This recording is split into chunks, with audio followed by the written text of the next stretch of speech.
Students, आज हम पढ़ेंगे application of genetically modified bacteria के बारे में। सबसे पहले अगर हम डिफाइन करें कि बैक्टीरिया क्या है, तो बैक्टीरिया कहते हैं माइक्रो ऑर्गेनिजम्स को। ये ऐसे ऑर्गेनिजम्स होते हैं जो हम आम आंख से नहीं देख सकते, और जब बैक्टीरिया का हम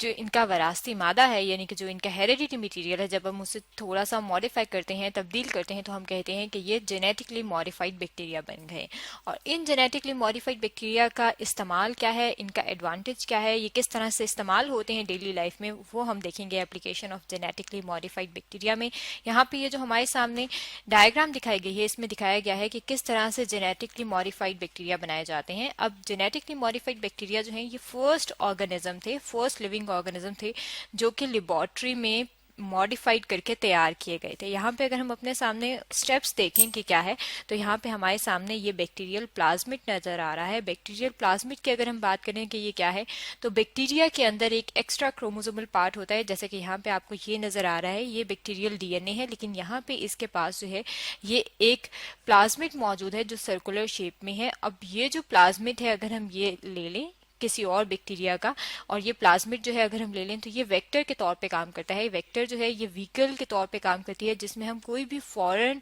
ऑर्गेनिज्म जो है, यानी कि कोई भी फॉरेन जीन जो है किसी दूसरे ऑर्गेनिज्म से ली हुई, जो उनका जो हेरिडिटी मटेरियल है उसका सेगमेंट जिसे जीन कहा जाता है, वो इंसर्ट कर सकते हैं। यहाँ पे ये इंसुलिन जीन जो है वो इंसर्ट कर रहे हैं। अब इंसुलिन जीन जो है ये ह्यूमन सेल से ली जाती है, इंसान से ली जाती है, और अगर हम इसका ये सेगमेंट इस प्लाज्मिड के अंदर डाल दें, तो ये प्लाज्मिड जो है ये रिकॉम्बिनेंट प्लाज्मिड बन जाता है। और ये रिकॉम्बिनेंट प्लाज्मिड जब बैक्टीरिया के अंदर जाता है, तो हम उसे कहते हैं कि ये रिकॉम्बिनेंट बैक्टीरिया है, यानी कि ये रिकॉम्बिनेंट बैक्टीरिया को ही हम कहते हैं कि ये जेनेटिकली मॉडिफाइड बैक्टीरिया है। अब ये जो जेनेटिकली मॉडिफाइड बैक्टीरिया है, अगर हम इसका एडवांटेज देखें, तो यहाँ पे आपने देखा था कि हमने इस वेक्टर के अंदर हमने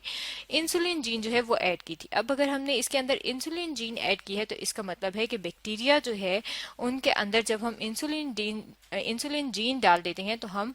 आर्टिफिशियली हम कह सकते हैं कि हम सिंथेसाइज कर सकते हैं इंसुलिन को। और इंसुलिन की अगर हम बात करें कि यह क्या है, तो इंसुलिन जो है ये एक हार्मोन है। हार्मोन जो है वो केमिकल्स होते हैं, और ये इंसुलिन क्या करती है, हमारी ब्लड में हमारा जो खून है उसके अंदर जो हमारा शुगर लेवल है उसको कंट्रोल करती है। अब शुगर लेवल कंट्रोल करने के लिए इंसुलिन जीन के लिए अगर हम बात करें कि वो कौन से बैक्टीरिया इस्तेमाल किए जाते हैं, तो बैक्टीरिया बहुत सारे टाइप्स के हैं जो कि माइक्रो ऑर्गेनिज्म है। उनमें से जो बैक्टीरिया इस्तेमाल होता है वो है ई कोलाई, यानी कि ई कोलाई जो है ये एस्चेरिचिया कोलाई जो है, इसे ये भी कहा जाता है। इसके अंदर, इस बैक्टीरिया के अंदर हम इस तरह से इंसुलिन जीन डालते हैं, और इंसुलिन जो है उसे हम artificially outside the living body synthesize कर सकते हैं। इसके अलावा जो है अगर हम बात करें कि और कौन कौन सी चीजें हैं जो हम बैक्टीरिया के जरिए, यानी कि जो जेनेटिकली मॉडिफाइड बैक्टीरिया है उनके जरिए सिंथेसाइज कर सकते हैं, तो हम प्रोड्यूस कर सकते हैं क्लॉटिंग फैक्टर्स। क्लॉटिंग फैक्टर्स की अगर हम बात करें कि क्लॉटिंग फैक्टर्स क्या हैं, तो जो हमारा ब्लड है, जब कहीं से हमारी बॉडी में कहीं इंजरी हो जाती है, तो वो वहां पे हीलिंग होती है। और जब हीलिंग होती है, तो हीलिंग किस वजह से होती है, क्लॉटिंग फैक्टर्स की वजह से। अब क्लॉटिंग फैक्टर्स जो हैं, अगर हम एक डिजीज की बात करें हीमोफीलिया, तो हीमोफीलिया की ट्रीटमेंट में जो है वो क्लॉटिंग फैक्टर्स जो है वो नहीं होते। इसलिए जब हम हीमोफीलिया डिजीज जो है इसकी ट्रीटमेंट करवा रहे होते हैं, तो हम जेनेटिकली मॉडिफाइड बैक्टीरिया इस्तेमाल करते हैं, जिनमें जो है हम क्लॉटिंग फैक्टर्स जो हैं वो इस्तेमाल करते हैं। इसके अलावा अगर हम बात करें कि और कौन कौन सी चीजें हैं जो हम सिंथेसाइज कर सकते हैं, तो ह्यूमन ग्रोथ हार्मोन जो है वो भी हम जो है वो जेनेटिकली मॉडिफाइड बैक्टीरिया से ले सकते हैं। और ह्यूमन ग्रोथ हार्मोन की अगर हम बात करें, तो ये ह्यूमंस के अंदर, इंसानों के अंदर उनकी ग्रोथ में हेल्प करते हैं, जिसकी वजह से उनका जो है उनका वेट बढ़ता है और उनका साइज बढ़ता है, हाइट बढ़ती है इंसानों में। तो अगर हम एक डिजीज की बात करें जिसे कहा जाता है ड्वार्फिज्म, तो ड्वार्फिज्म जो है इसमें क्या होता है कि हाइट कद जो है वो छोटा रह जाता है, जसामत जो है वो छोटी रह जाती है। अब इसकी ट्रीटमेंट के लिए, यानी कि इसके इलाज के लिए हम क्या करते हैं कि जेनेटिकली मॉडिफाइड बैक्टीरिया लेते हैं, जिनमें ह्यूमन ग्रोथ हार्मोन्स जो है हम सिंथेसाइज कर सकते हैं। इसके अलावा अगर हम बात करें कि और कौन कौन सी एप्लीकेशंस हैं जेनेटिकली मॉडिफाइड बैक्टीरिया की, तो एक और जो हार्मोन है, एक और जो केमिकल है, हार्मोन जो है वो केमिकल सब्सटेंस होते हैं, तो हम कहते हैं कि एक और जो हार्मोन है वो है उसका नाम अगर हम देखें तो वो है बोवाइन ग्रोथ हार्मोन, और इसकी अगर हम एब्रिविएशन लिखें तो बोवाइन के लिए हम स्मॉल बी लिखते हैं, और G8 जो है ये ग्रोथ हार्मोन के लिए है। अब ये जो हार्मोन है अगर हम इसकी बात करें तो ये एनिमल्स में इस्तेमाल होता है, और एनिमल्स में जब हम ये हार्मोन देते हैं तो उसकी वजह से एनिमल्स पे क्या इफेक्ट होता है कि उनकी जो मिल्क प्रोडक्शन है वो इंक्रीज हो जाती है। और एक जो एस्टिमेट लिया गया है कि कितनी इंक्रीज हो जाती है मिल्क प्रोडक्शन इस हार्मोन की वजह से, तो 25% मिल्क प्रोडक्शन जो है वो इंक्रीज हो जाती है। और ये जो ग्रोथ हार्मोन है ये हम किससे सिंथेसाइज कर सकते हैं, ये हम जेनेटिकली मॉडिफाइड बैक्टीरिया से सिंथेसाइज कर सकते हैं। इसका मतलब है कि जेनेटिकली मॉडिफाइड बैक्टीरिया जो है उनका ये एक और एडवांटेज है। इसके अलावा अगर हम बात करें तो एक और जो ऑर्गेनिक कंपाउंड है वो भी हम सिंथेसाइज कर सकते हैं, और वो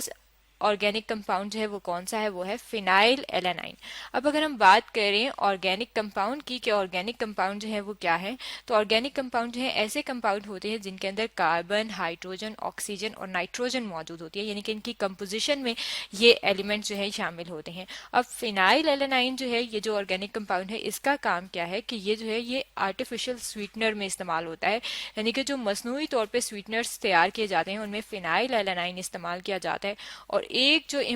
सबसे इम्पॉर्टेंट जो आर्टिफिशियल स्वीटनर है अगर उसकी बात करें तो न्यूट्रा स्वीट जो है ये भी आर्टिफिशियल स्वीटनर्स हैं, और उसमें फिनाइल एलानाइन इस्तेमाल होता है। और ये फिनाइल एलानाइन की अगर हम बात करें तो ये हम जेनेटिकली मॉडिफाइड बैक्टीरिया से हासिल करते हैं। इसके अलावा अगर हम बात करें कि जेनेटिकली मॉडिफाइड बैक्टीरिया जो है उनका और क्या काम है, तो ये जो माइनिंग में हेल्प करती है। माइनिंग क्या होती है, माइनिंग जो है इसमें हम मेटल्स एक्सट्रैक्ट करते हैं, और वो मेटल्स जो हैं अगर हम उनकी बात करें यानी कि धातुओं की बात करें कि कौन कौन सी मेटल्स जो हैं वो हम जमीन से एक्सट्रैक्ट कर सकते हैं, निकाल सकते हैं, तो वो है कॉपर, यूरेनियम और गोल्ड। यानी कि गोल्ड, यूरेनियम और कॉपर जो है जब जमीन में मौजूद होती हैं तो कुछ जेनेटिकली मॉडिफाइड बैक्टीरिया होते हैं उनके अंदर ये एबिलिटी होती है कि वो इनको जो है एब्जॉर्ब कर सकते हैं, और जब वो इनको एब्जॉर्ब कर लेते हैं तो हम ये जो मिनरल्स हैं ये जो हमारे पास मेटल्स हैं ये हम एक्सट्रैक्ट कर लेते हैं उन जेनेटिकली मॉडिफाइड बैक्टीरिया से। इसके अलावा अगर हम बात करें कि और कौन से जेनेटिकली मॉडिफाइड बैक्टीरिया की एप्लीकेशंस है, तो कुछ जेनेटिकली मॉडिफाइड बैक्टीरिया जो हैं वो ऐसे होते हैं कि उनके अंदर ये एबिलिटी होती है कि वो केमिकल मटेरियल्स को डिग्रेड कर सकते हैं। डिग्रेड का मतलब है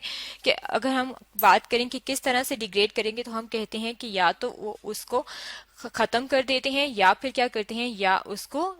काट लेते हैं। अब अगर हम कटिंग की बात करें कि किस तरह से है, या फिर हम बात करें कि किस तरह से किसी चीज को खत्म कर लेते हैं, तो हमने देखा होगा कि जब ऑयल स्पिल्स होते हैं बीचेस पे, जब कोई भी ऑयल टैंकर्स वगैरह जा रहे होते हैं और ऑयल स्पिल्स हो जाते हैं, और बीचेस जो होते हैं जो समंदरी इलाके होते हैं उनके पास जो मौजूद होते हैं वहां पे जब तेल गिर जाता है तो उसके लिए क्या किया जाता है कि वो जो ऑयल है ये क्या है, ये एक केमिकल मटीरियल है और इसको खत्म किया जाता है वहां से। अब उसको वहां से खत्म कैसे किया जाता है कि कुछ ऑयल ईटिंग बैक्टीरिया होते हैं, इनके कुछ ऐसे बैक्टीरिया होते हैं जो कि जेनेटिकली मॉडिफाइड किए जाते हैं, और उनको जब जेनेटिकली मॉडिफाइड किया जाता है तो वो क्या होते हैं, वो ऑयल ईटिंग होते हैं, यानी कि वो अपनी न्यूट्रिशन के लिए, अपनी खुराक के लिए ऑयल इस्तेमाल करते हैं। और जब ये ऑयल ईटिंग बैक्टीरिया हम उन ऑयल स्पिल्स जहाँ पे बीचेस में हुआ होता है वहां पे करते हैं तो हम ऑयल को वहां से खत्म कर देते हैं। इसके अलावा अगर हम बात करें कि जेनेटिकली मॉडिफाइड बैक्टीरिया जो है उनका और क्या एडवांटेज है, तो जेनेटिकली मॉडिफाइड बैक्टीरिया जो है वो इंसेक्ट किलिंग टॉक्सिन्स प्रोड्यूस करते हैं, यानी कि ऐसा जहर प्रोड्यूस कर सकते हैं कुछ बैक्टीरिया कि वो जहर जो है वो इंसेक्ट्स को खत्म कर देता है, हशरात को मार देता है। अब जब वो हशरात को मार देता है तो जो प्लांट्स हैं, कुछ प्लांट्स ऐसे होते हैं कि जब उन पे इंसेक्ट्स आके बैठते हैं तो उनकी यील्ड जो है, जो उनकी पैदावार है वो कम हो जाती है। इसी तरीके से जो कॉर्न प्लांट्स है जिसे उर्दू में हम कहते हैं मकई, जो मकई के प्लांट्स हैं जब लग रहे होते हैं, उनकी फसल लग रही होती है, तो उनकी रूट्स में जो है ये बैक्टीरिया मौजूद होते हैं, और जब ये उनकी रूट्स में ये बैक्टीरिया मौजूद होते हैं तो ये टॉक्सिन प्रोड्यूस करते हैं, और उनके इन टॉक्सिन की वजह से इंसेक्ट्स जो इन कॉर्न प्लांट्स पे आते हैं वो मर जाते हैं, और वो इस फसल को डिस्टर्ब नहीं करते, और इनकी पैदावार जो है वो उसी तरह से बरकरार रहती है। इसका मतलब है कि बहुत सारे जो जेनेटिकली मॉडिफाइड बैक्टीरिया हैं ये उनके एप्लीकेशंस हैं कि वो किस तरह से हमारे जो डेली लाइफ है उसमें किसी न किसी तरीके से पार्टिसिपेट कर रहे हैं, और जब ये पार्टिसिपेट कर रहे होते हैं तो हम कहते हैं कि ये जेनेटिकली मॉडिफाइड बैक्टीरिया जो है इनकी मदद से हम जो बहुत सारी चीजें हैं वो हासिल कर रहे हैं, ये बहुत सारे जो काम हैं वो हम अपने जो है वो इन बैक्टीरिया की मदद से, जो कि जेनेटिकली मॉडिफाइड बैक्टीरिया उनकी मदद से कर रहे हैं। तो स्टूडेंट्स आज हमने पढ़ा है application of genetically modified bacteria के बारे में।